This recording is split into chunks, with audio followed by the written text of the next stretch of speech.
औज़ुबिल्लाहि मिनश्शैतानिर्रजीम बिस्मिल्लाहिर्रहमानिर्रहीम। सूरा रूम में रोम कौन सा जगह है? तो नबी सल्लल्लाहु अलैहि वसल्लम के दौर में जो रोम था ना, वो कुस्तुनतुनिया में पड़ता है। कैसे पता चला कुस्तुनतुनिया में है? क्योंकि हदीस वगैरह में ये कुस्तुनतुनिया से ज़िक्र आता है। हुआ क्या कि ये जो रूमी हैं ये ईसाई है और ऑर्थोडॉक्स क्रिश्चियन बोलते हैं इनको। आज के दौर में वो रशिया हैं। कैसे पता चल रहा है? हिस्ट्री देखेंगे तो 1054 ईस्वी मतलब 1054 ईस्वी में ये रूमी और ईसाई जो थे उनमें कुछ इख्तलाफ हुआ और वो इख्तलाफ के वजह से कुछ ईसाई चल गए यूरोप के तरफ और कुछ ईसाई कॉन्स्टेंटिनोपल यानी कुस्तुनतुनिया में ही रुक गए। कुस्तुनतुनिया आज के दौर में टर्की के नाम से जाना जाता है, तुर्की। तो अब जो है उस टाइम में ये हुआ। उसके बाद खिलाफत उस्मानिया में फ़ातेह जो उस्मान का बेटा या पोता जहाँ तक है, तो वो उसको पेश किया गया कुस्तुनतुनिया के तरफ से अमन का पैगाम कि हम लड़ाई नहीं करना चाहते हैं, इसके एवज़ में आप हमसे कुछ पैसे ले लीजिए और हमें जंग से निजात दे दीजिए, मतलब हम जंग नहीं लड़ना चाहते। तो अब देख लिए सूरह तौबा में भी बताया गया है क्या कि अगर कोई अमन चाहता है तो उसको अमन के हाल में छोड़ देना है, उससे जंग नहीं करना। लेकिन उस टाइम पे फ़ातेह ने क्या किया, उस्मान फ़ातेह ने उन पर जंग किया और उनको वहाँ से निकाल दिया। अब वो जगह को फ़तह कर लिया। तो इसको फ़तह नहीं बोलते क्योंकि ये कुरान के ख़िलाफ़ बात हो गया। क्योंकि कुरान क्या कहता है? कुरान कहता है कि अगर कोई अमन चाहे, जंग के मैदान से उसको निकाल के अमन के जगह में, हिफाजत के जगह में, ऐसे जगह में पहुंचा दें कि वो वहाँ अमन इत्मीनान से हो जाए। ये कुरान का हुक्म है। और उस टाइम फ़ातेह ने कुरान की मुखालिफत की तो वो फ़तह नहीं कहलाएगा। अब उसके बाद जो है असल फ़तह है कब? एक तो नबी सल्लल्लाहु अलैहि वसल्लम के टाइम में ही जो सूरह रूम में बताया गया कि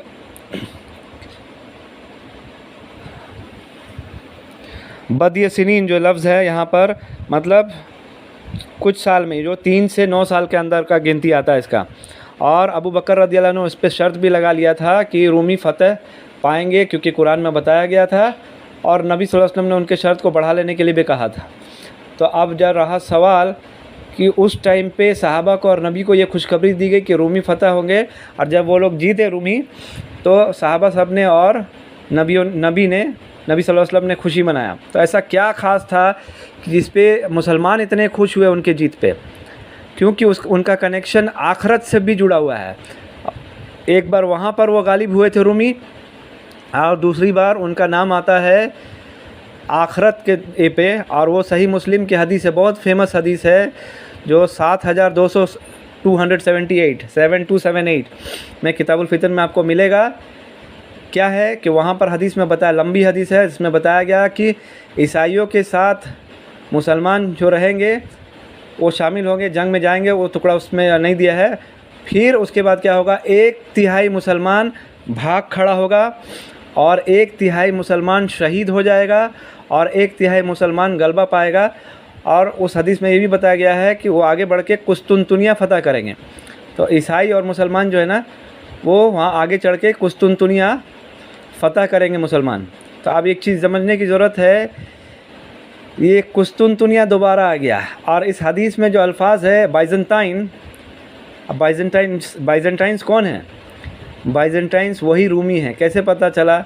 वो कुस्तुनतुनिया में पहले बसा करते थे, जैसे मैंने इतिहास से बताया। अब दूसरी चीज़, एक और चीज़ है कि सूरह अराफ का आयत नंबर 163 से लेकर 166 में बताया गया सबत वाला कहानी, और सबत वाले में जिन लोगों ने अल्लाह की नाफरमानी की थी उनको बंदर बनने का सज़ा मिला था। तो बंदर यहाँ पर देखिए फिज़िकली बंदर नहीं बना, इतना तो कुरान हमें बताता है कि भाई अपना अकल इस्तेमाल करना है। वमा यज़्ज़क्करू इल्ला उलुल अलबाब, इस कुरान को नहीं समझ सकते, इस ज़िक्र को नहीं समझ सकते सिवाय अकल वाले जो तदब्बुर करते हैं, गौर फिक्र करते हैं, रिसर्च करते हैं कि क्या हुआ, हिस्ट्री पढ़ते हैं, कुरान को पढ़ते हैं। कुरान में एक तरह का कितना सारा बात है, वो बात को सबको जमा करके फिर हदीस को पढ़ते हैं, फिर हिस्ट्री को भी देखते हैं और पूरा रिसर्च करते हैं। उसके बाद जाके फाइनल, और जो सामने नज़र आ रहा है, अब तो सामने नज़र आ रहा है, ये बड़ी निशानी साबित हो गई सही मुस्लिम की कि ईसाई और मुसलमान एक साथ मिल के लड़ेंगे। आज रसिया और चेचन्या फोर्स जो फुल मुस्लिम फोर्स है वो एक साथ मिल के लड़ रहे हैं। ये बड़ी निशानी हदीस की साबित हो गई है। उसी तरह से सही बुखारी की भी एक हदीस है, तेल वाली हदीस, जो सोने का पहाड़ पानी के अंदर से निकलेगा, और सोने के पहाड़ से मुराद तेल है। यहाँ समझाने का वक्त नहीं है, मैंने दूसरे वीडियो में समझाया है। तो वो हदीस भी साबित हो गई। तो दो बड़ी निशानियाँ जो है अलामातिल कुबरा, जो अलामात है बड़ी निशानियाँ, वो ज़ाहिर हो चुके हैं। तो अब हम और ऐसे भी हम देख रहे हैं न्यूज़ चैनल में कि 3 सतह पे जंग हो रहा है, और 3 सतह में से एक सतह ज़मीनी सतह पे तो बहुत दिनों से चालू है, लगभग 3 महीने से ऊपर हो गया। और उसके बाद अब पूरा पानी सतह, पानी का भी कनेक्शन है सूरह कहफ से। ज़ुल्करनैन 3 जगह सफ़र करते हैं। सबसे पहले ऐन हमियतन की ब्लैक सी के तरफ वो सबसे पहला सफ़र होता है। दूसरा सफ़र उनका पैसिफिक सी के तरफ जो अरब के तरफ है वो होता है। और तीसरा सफ़र उनका बीच सीरिया होते हुए बीच का रास्ता होता है जो जॉर्जिया तक जाता है। वहाँ कॉकसस माउंटेन है, दोनों तरफ, एक तरफ पैसिफिक सी है, एक तरफ ब्लैक सी है, बीच में रास्ता है, पहाड़ है, और वो पहाड़ों के बीच में वो रास्ता बचता है। और वहाँ पर ज़ुल्करनैन ने याजूज और माजूज को कैद कर दिया था। और याजूज और माजूज जो है नबी सल्लल्लाहु अलैहि वसल्लम के टाइम में निकल गए थे। सही बुखारी की हदीस है जिसमें बताया गया कि ज़ैनब रज़ी अल्लाह अन्हा के सामने वो एकदम परेशान हो के पसीना पसीना उठ के नबी सल्लल्लाहु अलैहि वसल्लम बोले कि अरब हलाक हो जाएगा, अरब पे हलाकत हो। और अंगूठा और पहली उंगली को गोल घुमा के बताया कि आज याजूज और माजूज ने इस तरह से सुराख कर लिया। तो ये याजूज और माजूज कौन है? याजूज और माजूज असल में ब्रिटिशर्स हैं, ये यूरोपियन हैं। और वो जो बंदर बनने वाला अजाब है, वो बंदर बनने वाला अजाब क्या है? पहला बात है कि बंदर एक ऐसा जानवर है ना, दूसरा जानवर का नाम क्यों नहीं लिया यहाँ पर? बहुत सारा है, सुअर भी है, बहुत सारा जानवर है, लेकिन बंदर क्यों? क्योंकि बंदर इंसान जैसा दिखता है लेकिन इंसान जैसा जीता नहीं है, वो नंगा रहता है। और नंगा रहना उसके लिए कोई शर्म की बात नहीं है, लेकिन इंसान के लिए बहुत बड़ी शर्म की बात है। जो टुकड़ा कुस्तुनतुनिया से निकल गया था 1054 ईस्वी में, वो जाके बस गया यूरोप के साइड में, और उन्होंने एक अपना अलग से रोम बनाया, जो फिज़िकल रोम, असली रोम नहीं है, जो कुरान का और हदीस का रोम है वो रोम नहीं है, असल दूसरा रोम बनाया जो इटली के पास में है। ठीक है, तो ये वो रोम नहीं है। तो आज कोई धोखा ना खाए कि यूरोप वो है, बल्कि यूरोप में आप देखिएगा, यूरोप या अमेरिका में देखिएगा, ये ईसाई लोग अक्सर ज़्यादातर नंगधड़न ही रहते हैं, और इनमें फ़ाहिशात और समलैंगिकता ये सब चीज़ इन्होंने क्या किया, लीगल कर दिया। नेवादा, सिन सिटी ऑफ नेवादा इसके लिए फ़ेमस भी है, और यूरोप भी फेमस है। अच्छी तरह से हम वेस्टर्न कल्चर को जानते हैं।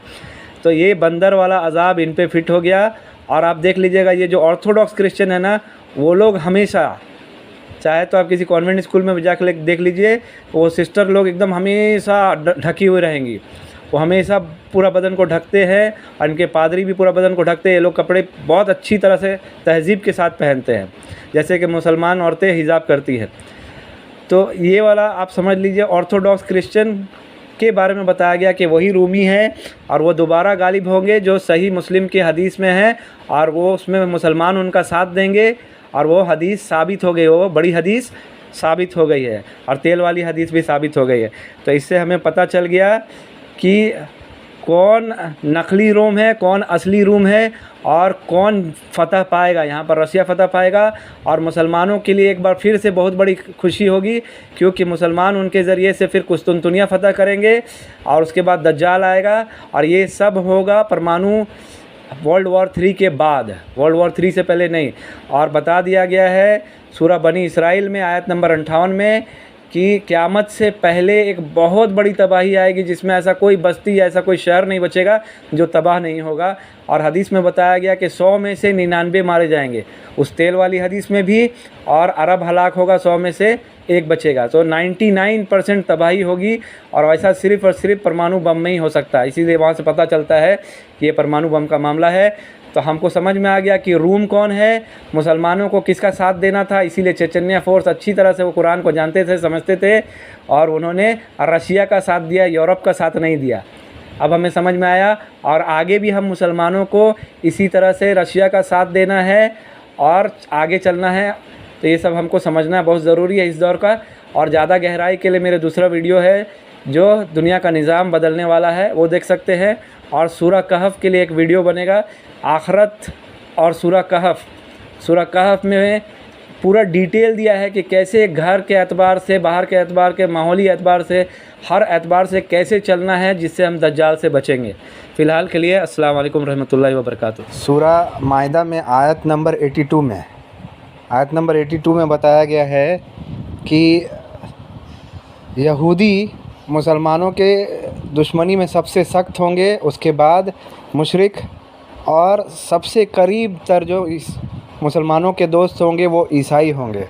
और उसमें उसका वजह भी बताया गया, ऐसा क्यों, कि उनमें क़िस्सीन होंगे और रहबान होंगे। तो मतलब क़िस्सीन मतलब क्या, आलिम होंगे।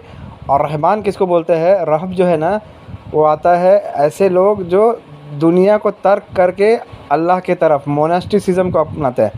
तो इनके जो ओल्ड ऑर्थोडॉक्स क्रिश्चियन हैं, इस आयत में भी ये इशारा कर दिया गया कि क्रिश्चियन उस टाइम में जो दोबारा गलबा पाएंगे, जो सूरह रूम में बताया गया कि रूमी 2 बार गलबा पाएंगे। एक तो नबी सल्लल्लाहु अलैहि वसल्लम के टाइम में हो गया, और जो दूसरा सही मुस्लिम का हदीस बता रहा है कि ये होगा उस टाइम में जो क़यामत से पहले एक बहुत बड़ी तबाही होगी, उस तबाही के बाद ये लोग फिर से गालिब होंगे।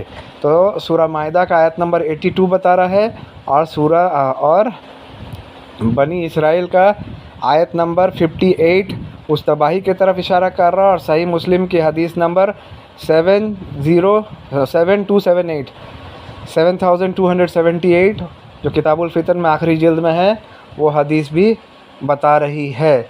अब एक और आयत सूरह माइदा का आयत नंबर 51 जिसमें बताया गया कि यहूदी और ईसाई जो एक दूसरे के दोस्त हैं, तुम उनसे कभी दोस्ती मत करना, नहीं तो तुम उन जैसे हो जाओगे। और पुतिन, ये अर्दोगान, तुर्की जो है ना, वो कुरान को वो लोग समझ नहीं पाए, और उन्होंने क्या किया, नाटो से हाथ मिला लिया। नाटो कौन सा सदस्य है, नाटो यूरोप है, लोग अमेरिका कौन है, ये ज़ायनिस्ट ग्रुप, ईसाई और यहूदियों की दोस्ती है, ज़ायनिस्ट ग्रुप। और इससे कुरान ने मना फरमाया था कि इनसे दोस्ती करोगे तो तुम इन जैसे हो जाओगे। तो उनके ऊपर भी अज़ाब नाजिल होगा, और उस अज़ाब के शक्ल में तुर्की भी तबाह हो जाएगा, क्योंकि तुर्की नाटो का साथ देगा और वो रशिया से टकराएगा, उसमें उस जंग में लड़ेगा, और रशिया के हाथों तुर्की भी बर्बाद हो जाएगा, और तुर्की को तबाह करते हुए तुर्की फ़तह हो जाएगा, जो कुस्तुनतुनिया फ़तह होने की बात है। तो ये सब चीज़ इंशाअल्लाह हमको समझ में आ रहा है। अब सब कुछ दिख रहा है, बड़ी निशानियाँ हमको दिख रही है, तो हमें फ़िक्र करना चाहिए और अपना अमाल ठीक कर लेना चाहिए। और मैंने एक वीडियो बनाया है कि दुनिया का निज़ाम बदलने वाला है, उसमें ये बताया है कि नबी सल्लल्लाहु अलैहि वसल्लम ने और अल्लाह ताला ने हमें क्या बताया है, कि उस बड़ी तबाही परमाणु बम के गिरने से पहले क्या करना है, और परमाणु बम गिर जाएगा उसके बाद क्या करना है। अस्सलाम वालेकुम।